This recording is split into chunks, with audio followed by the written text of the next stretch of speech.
నమస్తే రమగారు. నమస్తే జయ. రమగారు, వ్యక్తులు బాగుంటేనే సమాజం బాగుంటుంది. వ్యక్తుల్లో తేడా ఉంది, దుర్గుణాలు ఉన్నాయి, సమాజం కూడా ఆటోమేటిక్గా ఒకరి నుంచి ఒకరికి స్ప్రెడ్ అయ్యి మారిపోతుంది కదా. అదే వ్యక్తుల్లో మంచి గుణాలు ఉంటే ఖచ్చితంగా సమాజం బాగుంటుంది. మన ఇల్లు బాగుంటుంది, మన ఇంటితో పాటు సమాజం కూడా బాగుంటుంది. ఆ సద్గుణాలు అనేవి అందరికీ సాధ్యం కాదు కదా. మనం ఏం దేవుళ్ళం కాదు. ఒక్కొక్కరిలో ఏదో ఒక చిన్న చిన్న తేడాలు కనిపిస్తుంటాయి కదా. కానీ వాటిని మార్చుకోవాలి, మార్చుకునే ప్రయత్నం జరగాలి. దానికి ఎవరో పైనుంచి రారు, మనలో మనమే మార్పు తెచ్చుకోవాలి కదా. వీటికి సంబంధించి ఏమైనా స్టోరీస్ ఉన్నాయా? ఎందుకంటే ఇలాంటి కథలు చెప్తే పిల్లలకి నేటి సమాజం వాళ్ళే కాబట్టి, రేపటి సమాజం వాళ్ళే కాబట్టి, పిల్లలకు కాదు ఇది పెద్దవాళ్ళకి కదా. తప్పకుండా. ఒక వర్తకుడు ఒక ఆయన ఉండేవాడు ఒక ఊళ్ళో. ఆయనకి 7 కొడుకులు. 7 కొడుకులకి పెళ్ళిళ్ళనే, పెద్దవాళ్ళు 6 అయితే ఆఖరి అబ్బాయి పెళ్లి చేశారు. ఈ 6 కోడలు కాకుండా చివరి కోడలు చిన్నపిల్ల. ఈ పిల్ల చాలా మంచి గుణాలు ఉన్న పిల్ల. వాళ్ళ కుటుంబం చాలా మంచిది. వాళ్ళ ఊర్లో ఉత్తమోత్తమ గుణాలు కలిగిన కుటుంబంగా పేరుపడ్డ కుటుంబం నుంచి 7వ కోడల్ని తెచ్చుకున్నారు. చక్కగా పిల్ల అందంగా మటసంగా బాగుండేది. అయితే ఏంటట, ఈరోజు ఏవో పని వాళ్ళు వీళ్ళు ఎవరి పనులు వాళ్ళు చేసుకునేవాళ్ళు. వర్తకులు కదా, వ్యాపారం కూడా నడిచేది బాగా. కొట్టేదో ఉంది వాళ్ళకి. మగ పిల్లలంతా కొట్టు వ్యవహారం చూసుకునేవాళ్ళు, వ్యాపారం సంగతులు. తండ్రి కొడుకులు వ్యాపారం చూస్తే అత్త కోడళ్ళు ఇల్లు వాకిలి గమనించుకునేవాళ్ళు అనమాట. వంట చేయాలి రోజు. నువ్వంటే నువ్వు అని అత్త కోడళ్ళంతా వాదించుకుంటూ ఉండేవాళ్ళు. వంతులు కోడళ్ళకి. ఈ వంతుల్లో నా వంతు వచ్చినప్పుడు, నాకు తలకాయ నొప్పిగా ఉన్నప్పుడు నువ్వు సహాయం చేయలేదు కాబట్టి, నీ వంతు వచ్చినప్పుడు నేను ఎందుకు చేయాలి, నేను బాగున్నా కూడా అని ఇలా వత్సందాలు పోయేవాళ్ళు. ఆ వంటకి ఎప్పుడు దీర్ఘాలే, సనుకోటాలే, చేసి అవతల పారేయటాలే, తగలబెట్టటాలే అవే ఉండేవి. మాడగొట్టటాలు అవి ఉంటూ ఉండేవి. అయితే చిన్న కోడలు కొత్తగా వచ్చింది కదా, అది చాలా చక్కగా ఉత్సాహంగా కాపురానికి రాగానే పొద్దున్నే స్నానం చేసేసి వంటగదిలో చేరేసరికల్లా అత్తగారిని, అమ్మాయి నువ్వు చిన్నపిల్లవి, నీ పైన 6 ఉన్నారు, ఎందుకే నీకు ఈ వంట పని, హాయిగా కులాసాగా ఉండు, ఈ గదిలోకి వెళ్ళు, నీ దారి నువ్వు ఆడుకో అంది. పిల్లలతో కబుర్లు చెప్పుకో అని చెప్పింది. చెప్తే అత్తగారు వెళ్ళంది, అయ్యో అదేంటండి, వంట చేసి మన వాళ్ళు 4కి పెడితే కదా, అసలు ఎవరికైనా పెట్టడం అనేది ఎంత పుణ్యకార్యం. బయట వాడెవడికో పెడితేనే పుణ్యం వస్తే, మన ఇంట్లో వాళ్ళకి చక్కగా వండి వడ్డిస్తే ఎంత పుణ్యం, ఎంత సేవ, భగవత్ సేవ. నేను చేస్తానండి అంది. పిల్ల బహుముచ్చటగా వంట చేసేసింది, అటు ఇటు చూడకుండా. అందరూ అబ్బా చిన్న కోడలు ఎంత బాగా వండింది అన్నారు. అత్తగారు అనుకుంది, మోసిని చిన్నపిల్ల, దీనికి భలే తెలుసు, నిజమే కదా, ఈ కోడలతో చేసినానేమిటి నేను, ఆ వంట ఏదో మనమే చేస్తే ఆ మంచి ఏదో నాకే వస్తుందని. మర్నాడు పొద్దున మూడో కోడలది వంట, 4వ కోడలు సహాయం. వాళ్ళిద్దరూ స్నానం పానం చేసి చక్కగా అలంకరించుకుని వచ్చేసరికి అత్తగారు వంటింట్లో గరిటె తిప్పుతుంది. అదేమిటండి అత్తగారు మీరు వచ్చారు, ఎందుకండి అన్నారు. ఈ లోపల పెద్ద కోడలు వచ్చి, అదేమిటి అత్తయ్య మీరు వంట చేయటం, మేము 6-7 ఉంటేను అనేసరికల్లా ఆవిడేమంది, మీరు ఊరుకొండరా, సహాయం చేద్దురు గానిలే, ఇంత పెద్దదాన్ని అయ్యాను, నా చేత్తో వండి వడ్డించుకొని ఇవ్వండి నా పిల్లలకి నా భర్తకిను అన్నది. అనేసరికల్లా వంట రోజు ఆవిడే చేసేయటం మొదలుపెట్టింది. వీళ్ళు అత్తగారు వంట చేస్తుంటే వత్సందాలు ఎట్లా పోతారు, పెద్ద ఆవిడ వంట చేస్తుంటే ఎవరు ఆ సమయానికి వస్తే వాళ్ళు సహాయం చేయటం మొదలుపెట్టారు. ఇక చిన్న కోడల్ని వంటలోకి రానివ్వాల. చిన్న కోడలు ఆలోచించుకుంది, ఏం పని చేయటల్లా మనం ఏదైనా చేద్దామని ఏం చేసింది, మూల తిరగలి పెట్టుంది.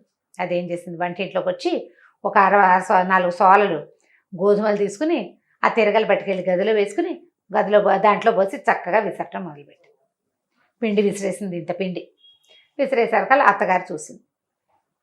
ఏమిటి అమ్మాయి తిరగలు పెట్టి విసురుతున్నావు అంటే, అవునండి మీరేమో వంట చేస్తున్నారు, తిరగలు మాత్రం ఏమి తక్కువకి వచ్చిందో, అది పుణ్యమే కదండి, తిరగట్లు విసిరితే. ఇప్పుడు మెషిన్ పిండి తెప్పిస్తున్నారు రోజు మీరు, అదేమో వేడి ఒంటికి, మెషిన్లో ఏమవుతుంది, పిండి అంతా వేడెక్కిపోతుంది అంతే.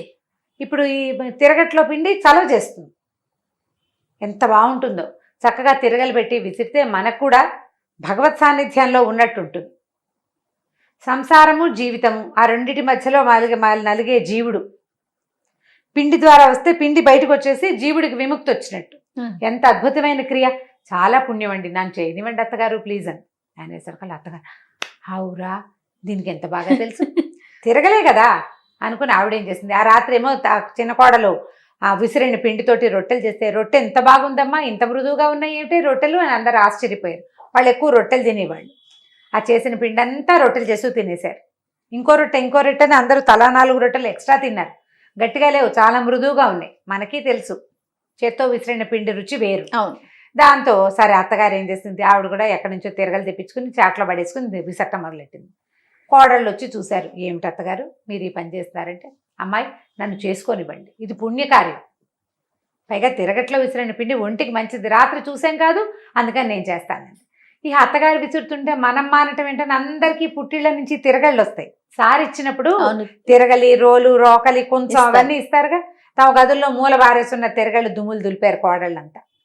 ఇంత విసిరితే ఎంత పిండి వచ్చిందో అది తెల్లారేసరికి కలిపోడు పిండి. ఇదంతా ఏం చేసుకుంటాం, అందరూ విసురుతున్నారు, ఈ పిండి అంతా ఏం చేస్తా అంటే చిన్న కోడలు, చిన్నపిల్లలు కదా చురుకు కదా, షాప్లో పెట్టండి, దుకాణంలో చేత్తో విసిరిన పిండి అని కనుక పెడితే చక్కగా అమ్ముడైపోతుంది. మెషిన్ పిండి కంటే ఇది మంచిది, చుట్టాలు పక్కాలు కొనుక్కుంటారు కాదు, మంచిదే, అది మంచిదే, మనకు పుణ్యం. అది పట్టుకెళ్ళి పెట్టి రోజు వీళ్ళు విసురుకోవటం మొదలుపెట్టారు. మధ్యాహ్నం భోజనాలు చేశాక తలా 1 గంట వాళ్ళకి తిరగలేసుకుని కాసిన గోధుమలు పోసుకొని విసిరేస్తారు. ఇంట్లో వాడతారు, మిగిలినవి దుకాణానికి వెళ్ళిపోతాయి. ఈ అమ్మాయి ఏమనుకుంది, ఇదేమిటి వీళ్ళంతా కలిసి తిరగలి పని చేసేస్తున్నారు. తిరగలి కాదు, మనం స్పెషల్గా ఏదైనా చేయాలనుకుని ఏం చేసింది, వాళ్ళకి పెద్ద బావుంది బయట. పనివాడు ఏం చేస్తాడు, ఒకడు వచ్చి పొద్దున్నే నీళ్లు తోడి అందరికీ ఎవరి గదుల దగ్గర వాళ్ళకి నీళ్ళు కావాల్సినవి పెడతాడు, తొట్టెల నిండా నింపుతాడు. వంటింట్లో కొన్ని వంటింటి దగ్గర ఒక తొట్టు ఉంటుంది, అందులో పోస్తాడు.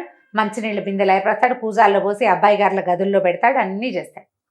ఈ అమ్మాయి వాడు లేచేసరికల్లా టపటపటపటప మొత్తం నీళ్ళని తోడు వారేసేసింది, ఆ బకెట్లో అన్నీ నింపేసింది. బయట పెట్టిన కూజాలు వాడు పొద్దున్నే కూజాలు కడిగి పట్టుకొస్తాడు, మిగిలినవి ఖాళీ తీసుకొచ్చే లోపల అన్నీ నింపేసి వాడి పని చేసేసింది. ఓ పక్కన కూర్చుని ఉన్నాడు. ఈయన మామగారు వచ్చి, ఏమిటి మీద నువ్వు ఖాళీగా ఉన్నావు, పని లేదు, నువ్వు నీళ్లు తోడదంటే, కాదండి చిన్నకోళ్ళ గారు నీళ్లు తోడిస్తుంది అన్నాడు. అనేసరికల్లా ఈయన పోయి భార్యని అడిగాడు, ఏమే చిన్న కోడలు నీళ్లు తోడింటే ఇంత పిల్ల ఇన్ని నీళ్ళు ఎట్లా తోడిందే, ఎందుకు నీళ్ళన్నీ తోడుతోంది, పనివాడు ఉన్నాడు కదా అన్నారు. అనేసరికల్లా అత్తగారు, అమ్మో ఇదేదో మర్మం ఉంది, దీనికి తెలివి ఎక్కువనే అడిగేసరికల్లా నీళ్లు తోడడం అనేది ఎలాంటి ప్రక్రియ, ఎంత అద్భుతమైన విషయం. ఇంటిలిపాదికి కావలసిన నీళ్లు, జలదానం అంత దానం ఇంకొకటి ఉందా అసలు? వంట చేయనివ్వలేదు, పిండి విసరలేదు, అత్తగారు మీరు ఊరుకోండి, నన్ను నీళ్ళు తోడుకొనివ్వండి ప్లీజ్ అంటే. అనేసరికి ఈవిడనుకుంది, ఓహో నీళ్లు తోడడం కూడా దానం కిందకు వస్తుంది. పిల్లకి చాలా తెలుసు, వాళ్ళ పుట్టింట్లో బోళ్ళని ఉన్నాయి పద్ధతులు. ఆవిడ కూడా నీళ్ళు తోడుకోవడం, నాకు కావాల్సిన నీళ్ళు నేనే తోడుకుంటాను, నా భర్తకి నేనే తోడతాను, నా పెద్ద కొడుకు నేనే, నా చిన్న కొడుకు నేనే అంట మొదలెట్టింది. మిగిలిన కోడళ్ళు అనుకున్నారు, ఇదేమిటి పుణ్యమంతా అత్తగారు కొట్టేస్తే ఎట్లాగా, మనం కూడా తోడేసుకుందామని ఆ పనివాడిని వదిలేసి ఎవరికి కావాల్సిన నీళ్లు వాళ్ళు ఆ పూట వంటకి తలా ఒక బకెట్ ఎత్తి ఆ టబ్బులో పోసేస్తారు, దొడ్లో నీళ్లు వాళ్లే తోడేస్తున్నారు. చిలకలాగా అలంకరించుకోవట్లేదు, ముందు వ్యవహారం చూస్తున్నారనమాట. నీళ్ల పని కూడా తెమిలిపోయింది.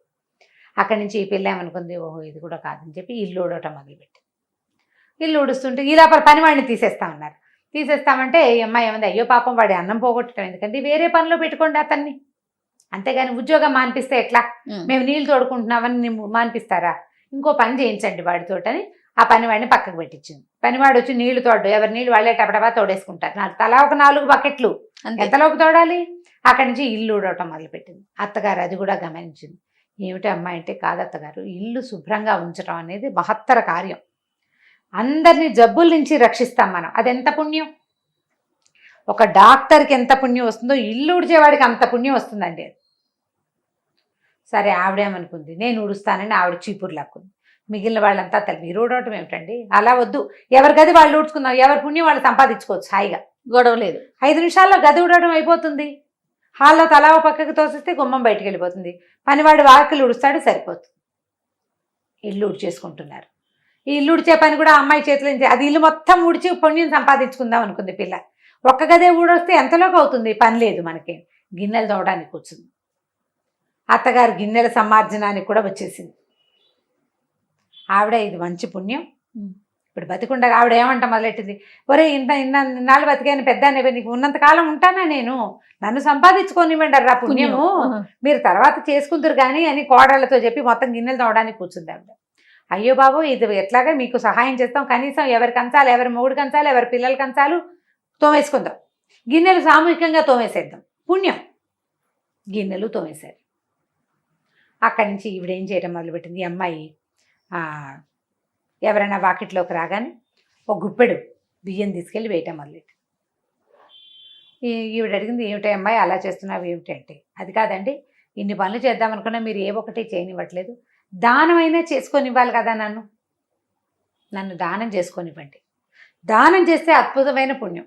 ఏ దానమో మీరు నన్ను చేయనివ్వట్ల, కనీసం నేను ఈ బియ్యము కాస్త గోధుమలు కొంచెం చారెడు గోధుమ పిండి ఎవరికైనా ఇస్తే అన్న పుణ్యం వస్తుందండి నాకు అనేసరికల్లా ఈవిడ ఏమనుకుంది, ఓహో దానం చేయాలి, సరేలే బియ్యాలు అవి అది ఎలాగో ఇస్తుందని ఈ సేటు గారికి ఉన్నారుగా భర్తకి చెప్పింది, ఏమంటే మీకు పని వాళ్ళు చాలా మంది ఉన్నారు కదా కొట్లో, వాళ్ళందరికీ బట్టలు ఇస్తానండి నేను అంటే. ఆయన సంతోషించాడు.